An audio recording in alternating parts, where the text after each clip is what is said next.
Student, पीछे अपन online class में दो संधियां पढ़ चुके हैं वीडियो में। पहली आप स्वर, दूसरी व्यंजन। आज अपन जो है वो पढ़ते हैं आपकी तीसरी जो संधि है, कौन सी? विसर्ग संधि। ठीक है, कौन सी संधि पढ़ेंगे? विसर्ग संधि। इस संधि में देखो क्या होगा कि विसर्ग का परिवर्तन होगा। किसका होगा? विसर्ग का परिवर्तन। सबसे पहले देखो किसे कहते हैं विसर्ग संधि। यदा विसर्गस्य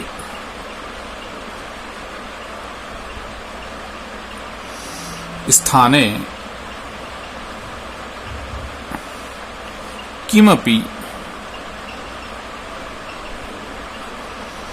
परिवर्तनं भवति।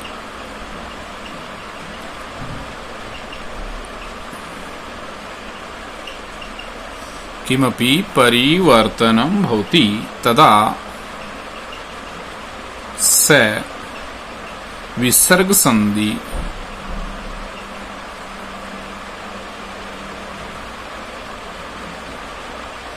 विसर्ग संधि इति कथयते। तब उसे हम क्या कहते हैं? विसर्ग संधि। कब कहते हैं? जब विसर्ग के स्थान पर किमपि यानी कोई परिवर्तन होता है, तब उसे हम विसर्ग संधि कहते हैं। अर्थात विसर्ग के बाद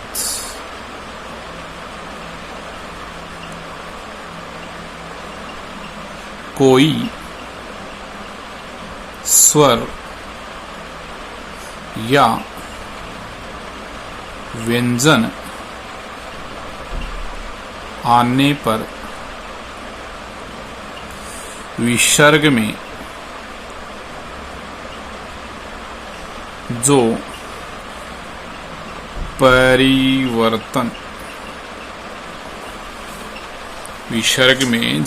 परिवर्तन होता है उसे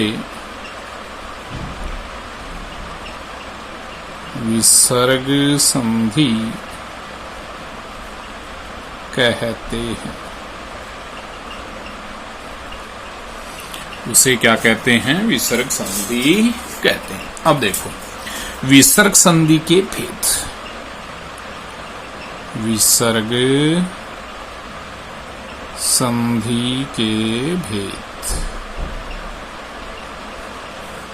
विसर्ग संधि के 4 भेद होते हैं। कितने भेद होते हैं? 4। ठीक है ना? कौन कौन से होंगे वो 4 भेद? देखो, पहला होता है सत्व विसर्ग, दूसरा होता है उत्व विसर्ग, तीसरा होता है ऋत्व विसर्ग और चौथा होता है विसर्ग लोप। कौन सा होता है? विसर्ग लोप। विसर्ग लोप होता है। ये 4 भेद आपके होते हैं। देखो जैसा इसमें नाम है, पहले में सत्व विसर्ग में विसर्ग का स बनेगा तो सत्व हो गई। दूसरा विसर्ग में उ बनेगा तो उसका नाम क्या हो गया? उत्व। तीसरा विसर्ग का क्या बनेगा? रू बनेगा तो उसका नाम क्या हो गया? ऋत्व। और चौथा विसर्ग का क्या हो जाएगा? लोप, तो उसका क्या बनेगा? विसर्ग लोप संधि। ठीक है, अब इसमें अपन पढ़ते हैं। सबसे पहले कौन सी है? सत्व। यानी इसके अंदर विसर्ग का क्या बनेगा? स।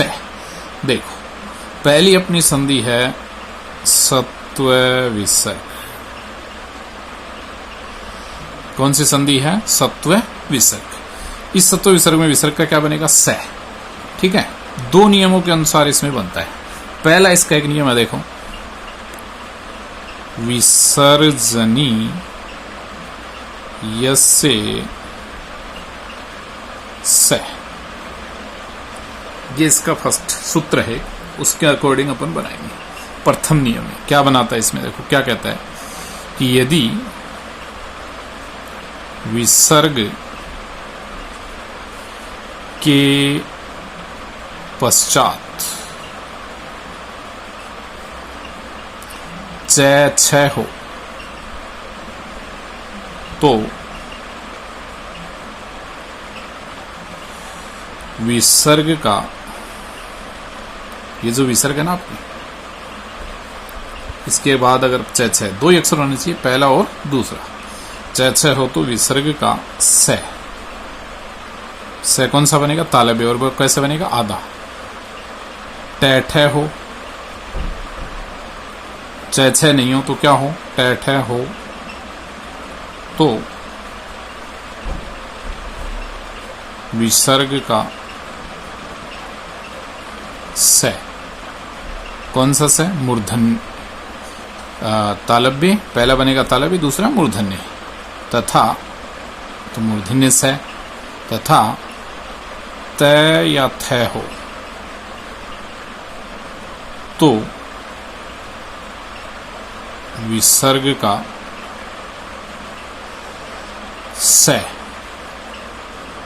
से कौन सा? दंते में परिवर्तन हो जाता है।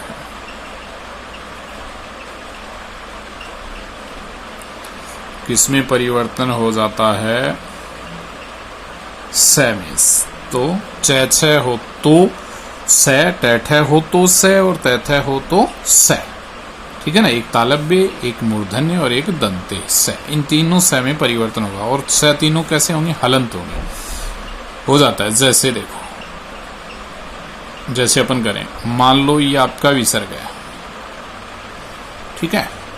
इस विसर्ग के बाद, इसके बाद, इस विसर्ग के बाद मान लो क्या हो? च या छ, तो ये विसर्ग बदलेगा। किसमें बदलेगा? से में, आधा बनेगा। विसर्ग के बाद च छ होना, से में। इस विसर्ग के बाद अगर मान लो ट या ठ हो तो ये विसर्ग बदलेगा किसमें? से में, मूर्धन्य में। ऊपर ये तालव्य, ये मूर्धन्य।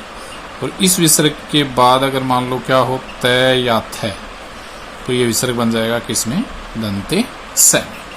ये अपने को ध्यान रखना है, यानी विसर्ग का ही से बनेगा, च छ ट ठ इनका परिवर्तन नहीं होगा। जैसे अपन उदाहरण लेते हैं, उदाहरण जैसे अपन करें, पहला अपना एक उदाहरण है, जैसे मान लो आ गया राम है प्लस च।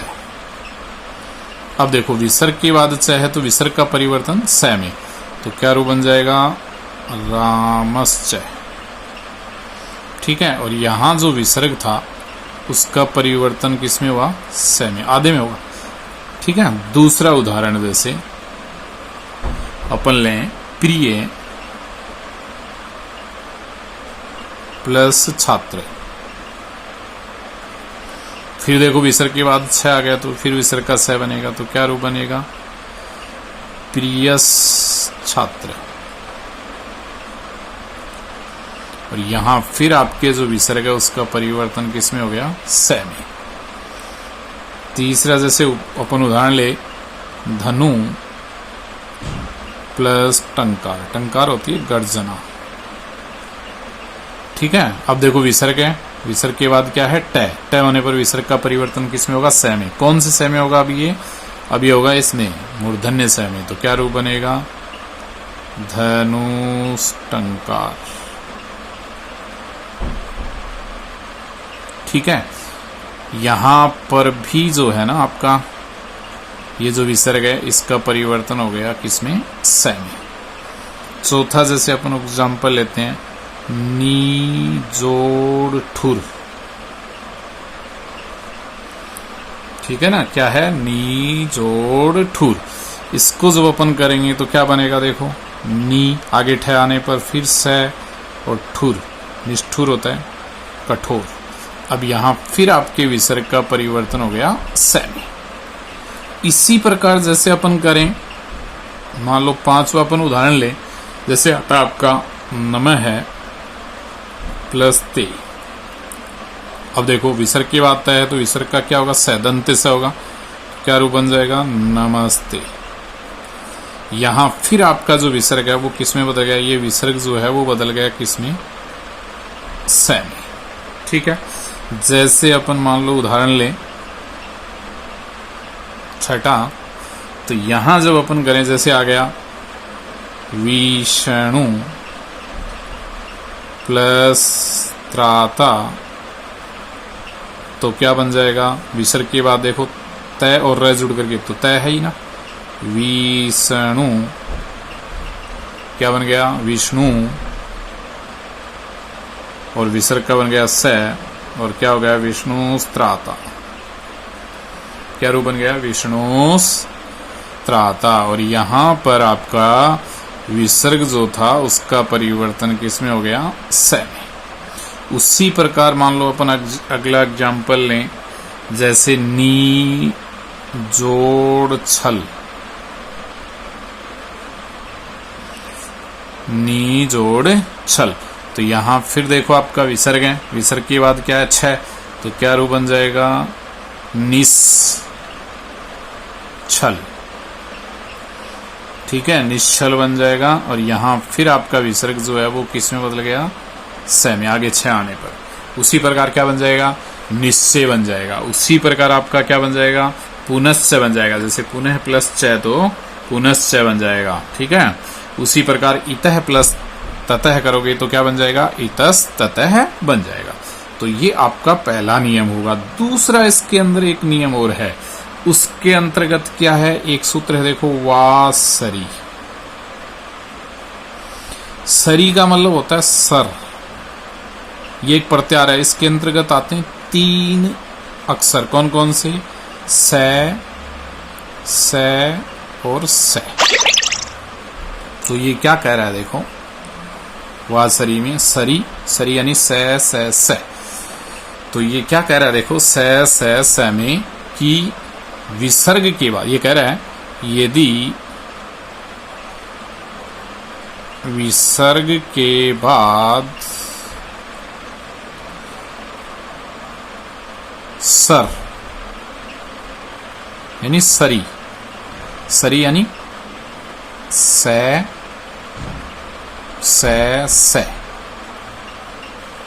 हो तो, ठीक है ना, सरी या सर हो तो विसर्ग का, किसका? ये जो विसर्ग है ना, विसर्ग यानी विसर्ग का विकल्प से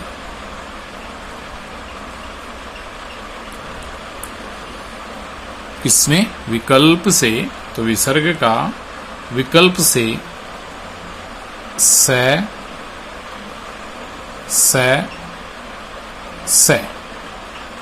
यानी आधा बनेगा, में परिवर्तन हो जाता है। ठीक है ना, विसर्ग का जो है वो किसमें होगा? स में परिवर्तन हो जाता है। तो विसर्ग का स में आपका क्या होगा? परिवर्तन। जैसे ही स में परिवर्तन होगा वहां पर आपकी हो जाएगी षत्व विसर्ग संधि। लेकिन इसमें विकल्प है, ऑप्शन है आपके पास, करोगे या नहीं करोगे वो कोई दिक्कत नहीं है। जैसे अपन एग्जाम्पल करते हैं, जैसे देखो ये विसर्ग आपका, इसके बाद अगर स है तो विसर्ग का यानी पूरा आधा कोई भी हो, विसर्ग का स बनेगा आधा। यदि विसर्ग है इसके बाद क्या है? स, तो विसर्ग का स बनेगा। यदि विसर्ग है इसके बाद क्या है? स, ठीक है, तो विसर्ग का क्या बनेगा? स बनेगा। ये बनेगा विकल्प से। किससे बनेगा? विकल्प से जो है ना वो स में अंदर परिवर्तन होगा। किसके अंदर होगा? विकल्प से स के अंदर जो है वो परिवर्तन, स के अंदर जो है ना वो परिवर्तन होगा। ठीक है ना, तो विकल्प से परिवर्तन होना चाहिए, अन्यथा इसके अंदर विकल्प से परिवर्तन होगा। किससे? विकल्प से। तो स के अंदर क्या हो जाएगा? विकल्प से जो है वो परिवर्तन हो जाता है। ठीक है, जैसे देखो अपन करते हैं, मान लो कोई एग्जाम्पल अपन लेते हैं। जैसे देखो आपका एक एग्जाम्पल है हरी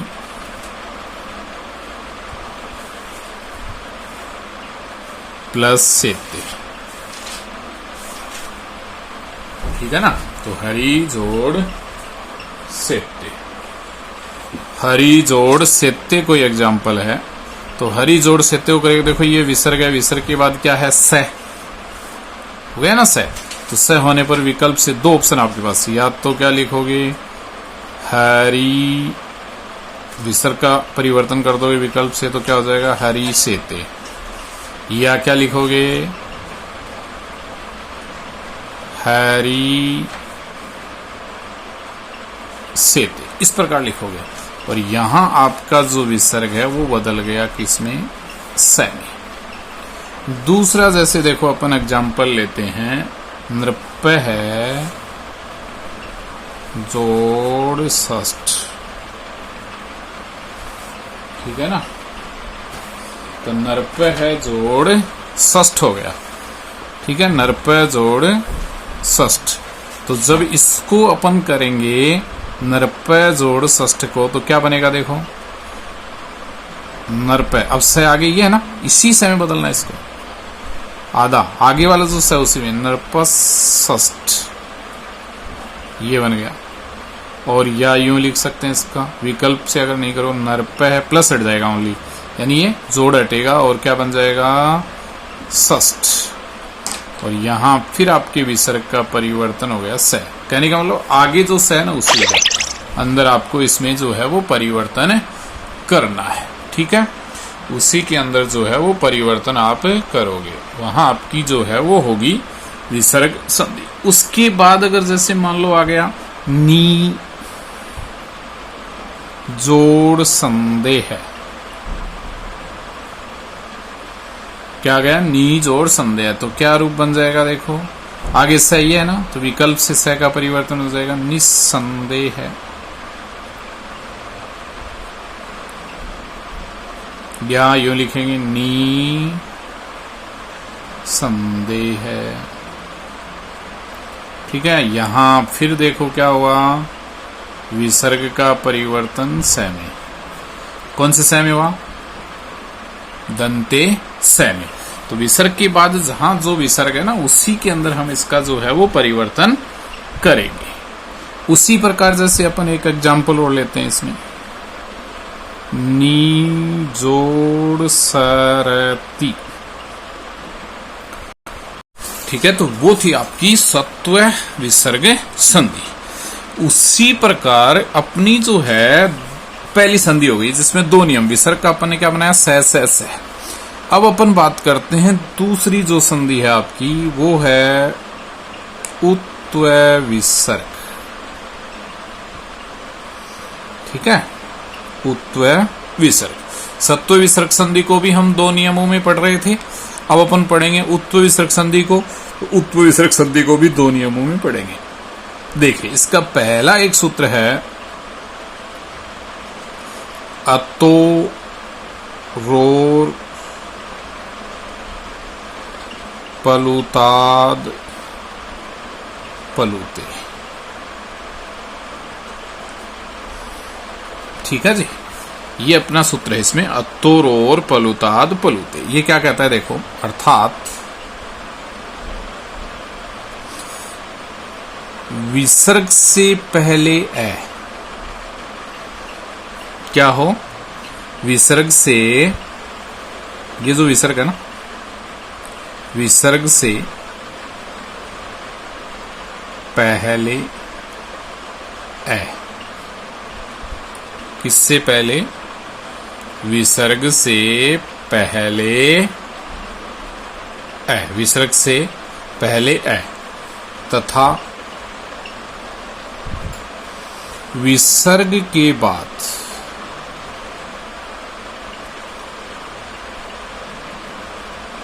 ऐस्वर हो तो विसर्ग का ऊ में परिवर्तन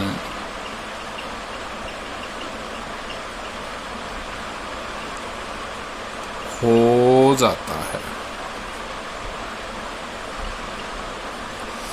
किसमें परिवर्तन हो जाता है? विसर्ग का ऊ में परिवर्तन जो है वो हो जाता है। विसर्ग का परिवर्तन किसमें हो जाएगा? ऊ में। ठीक है, जैसे देखो समझने की कोशिश करते हैं। ये ए, जैसे ए के साथ क्या लगा हुआ है? विसर्ग, प्लस बाद में भी क्या हो? ए। तो विसर्ग से पहले देखो ए, विसर्ग जो है वो किसके साथ जुड़ा हुआ है? ए के साथ, और विसर्ग के बाद में भी क्या हो? ए। ऐसी जब स्थिति आती है तो ये जो विसर्ग है ये विसर्ग किस में बदल जाता है? ऊ में। अब देखो यहाँ दो स्वर हो गए, ए और ऊ। विसर्ग का ऊ बन गया, विसर्ग से पहले ए था, तो ए और ऊ को जोड़ेंगे तो संधि आपकी बनती है गुण। गुण संधि बनेगी तो दोनों जुड़ करके किस में बदल जाएंगे? ओ में। अब यहाँ ओ हो गया विसर्ग के स्थान पर, और प्लस आगे क्या है? ए, यानी जोड़ ए। अब फिर संधि बनेगी। ओ के बाद जब ए होता है, आपने पढ़ा होगा पीछे कि पदांत ओ के बाद ए होता है, तो उस ए का क्या बन जाता है? अवग्रह। तो अवग्रह बनेगा। ठीक है, ओ बन जाएगा, फिर ए का क्या बन जाएगा? अवग्रह। इस प्रकार से ये अपना जो है वो पहला नियम जो है वो चलेगा उत्तर विसर्ग संधि का। जैसे अपन कोई उदाहरण करें, देखो कै जोड़ अपी। अब यहां देखो विसर्ग से पहले ए, विसर्ग, विसर्ग का क्या बना यहाँ? ऊ, और कै के अंदर जो ए और ऊ ये दोनों जुड़ेंगे क्या बन जाएगा? ओ, और ओ के बाद देखो क्या गया? ए, तो इसका क्या हो गया? ए का अवग्रह। तो कै में तो ओ जुड़ गया तो क्या हो गया? को, और ए का क्या बन गया? अवग्रह, तो क्या हो गया? को अपी। और यहां आपका जो विसर्ग था वो किस में बदल गया? ऊ में। दूसरा जैसे अपन एग्जाम्पल लें, जैसे राम में है जोड़ ए वदत,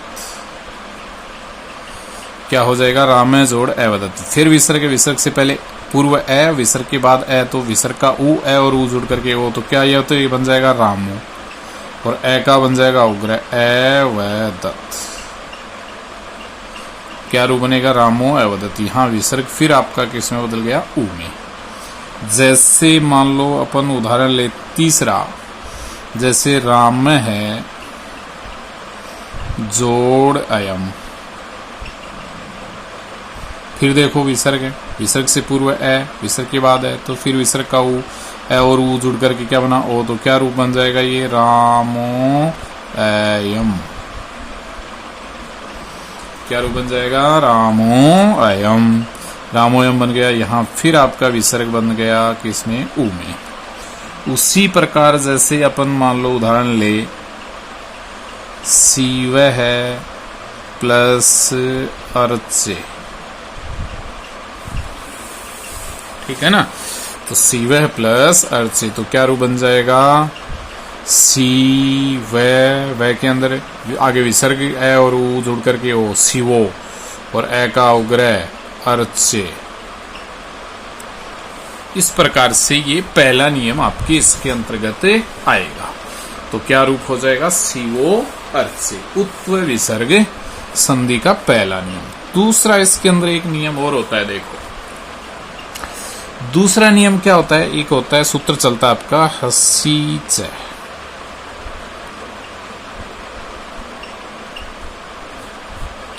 हसीच, ये हसीच क्या करता है? देखिए कि जब विसर्ग से पहले ए स्वर हो, क्या हो? ए स्वर हो, तथा विसर्ग के बाद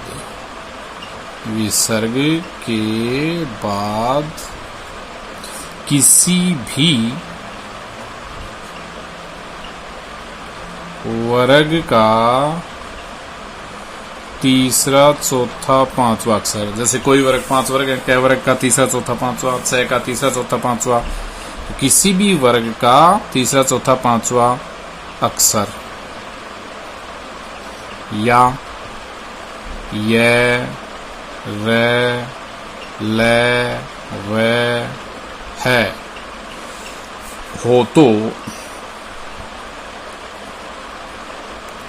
विसर्ग का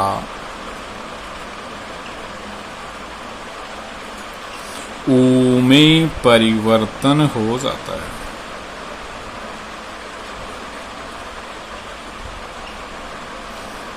ऊ में परिवर्तन हो जाता है। किसमें परिवर्तन हो जाएगा? विसर्ग का ऊ में क्या हो जाएगा? परिवर्तन हो जाता है। जैसे देखो, जैसे तो विसर्ग का जो है वो ऊ में परिवर्तन हो जाता है। जैसे देखो, ये विसर्ग है, इस विसर्ग से पूर्व क्या होना चाहिए? ए। ऊपर वाले नियम में भी था, नीचे वाले में भी यही है, लेकिन बाद में ए की जगह मान लो ए नहीं हो तो कौन सा स्वर आ जाए? ए नहीं हो तो क्या आ जाए? ए अगर नहीं हो तो क्या होना चाहिए? किसी भी वर्ग का तीसरा, चौथा, पांचवा अक्षर। जैसे क वर्ग का तीसरा, चौथा, च वर्ग का तीसरा, चौथा होता है जय, झ, य। ट वर्ग का होता है डै, ढैण। त वर्ग का होता है दै, धै, न। प वर्ग का होता है बै, भै, मै। ये अगर आता है किसी भी वर्ग का तीसरा, चौथा, अगर तीसरा, चौथा, पांचवा अक्षर नहीं है तो क्या मिलेगा? ये, रे, ले, वे, है। इनमें से कोई अक्षर जब भी हो तो ये आपका जो विसर्ग है वो फिर किस में बदलेगा? ऊ में। और ए और ये ऊ फिर जुड़ करके किस में बदल जाएंगे? ओ में। अब ये तीसरा, चौथा, पांचवा ये रह हुआ है वो ऐसे कैसे ही रहेंगे, उसमें परिवर्तन नहीं होगा। ठीक है। जैसे देखो, अब अपन करते हैं एग्जाम्पल। जैसे पहला आपका एग्जाम्पल है सीव है जोड़ वंदे, वंधे।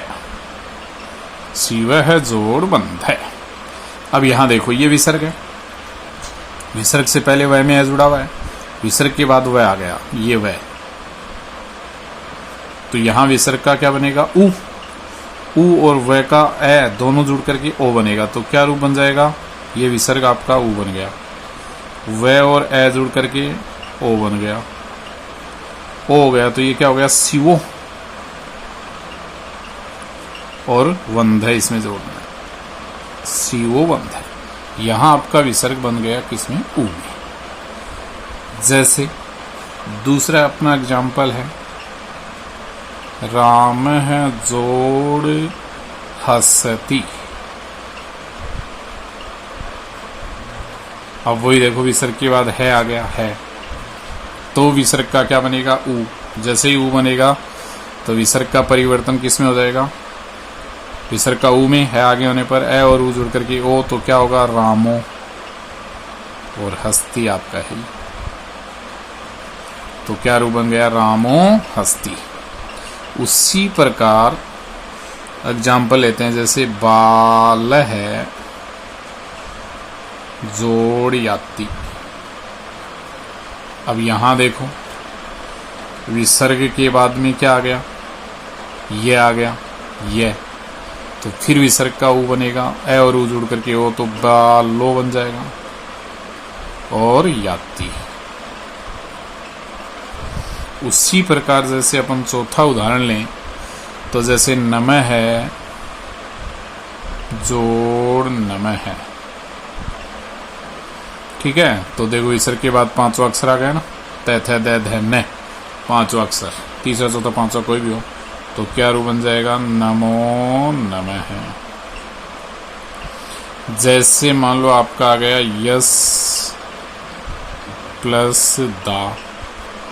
देखो, विसर्ग के बाद तीसरा अक्षर आ गया दै, तो विसर्ग का ऊ और ए, ये स का है, ओ हो गया, तो क्या रूप बन जाएगा? यशोदा। जैसे आपका आ गया मन है प्लस जय, तो क्या बन जाएगा? मन है प्लस जय का क्या बनेगा? विसर्ग और जय, तो क्या रूप बन जाएगा? मनोज।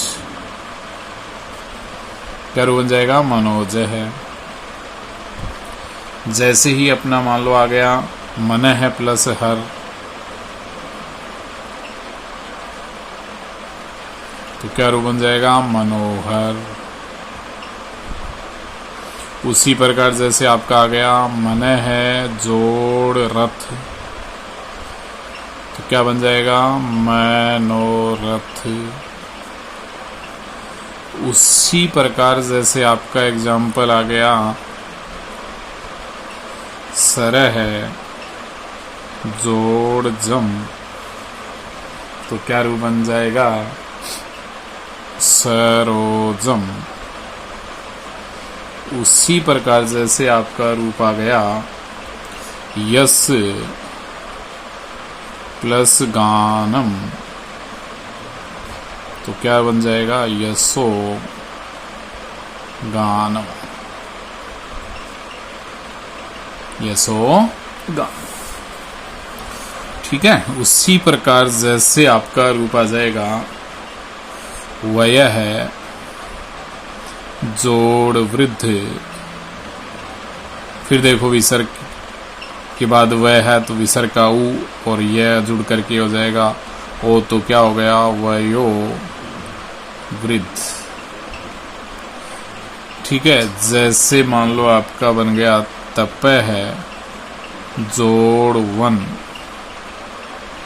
या वनम, तपो जोड़ वनम, तो क्या बन जाएगा तपो वनम। तो तप है जोड़ वनम का तपो वनम। ठीक है। उसी प्रकार जैसे मान लो आपका आ गया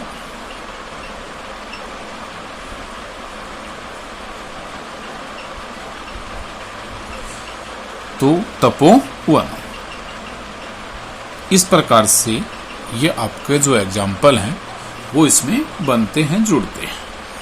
तो कोई भी आप करोगे तो वहां ध्यान रखना आपको विसर्ग के बाद तीसरा चौथा पांचवा अक्षर या ये लगा हो, विसर्ग से पहले क्या हो ए। अगर ए नहीं है विसर्ग से पहले तो फिर आपकी उत्व विसर्ग संधि बनेगी, नहीं बनेगी। दो चीज होनी चाहिए, विसर्ग के पहले ए, विसर्ग के बाद ए, या विसर्ग से पहले है विसर्ग के बाद तीसरा चौथा पांचवा या यह रह ल वह है, ये होता है तो ही विसर्ग का संधि बनेगा। कौन सी संधि बनेगी? उत्व विसर्ग संधि। और यहाँ विसर्ग का क्या बन जाएगा ऊ, ए और ऊ जुड़ करके बन जाएगा ओ।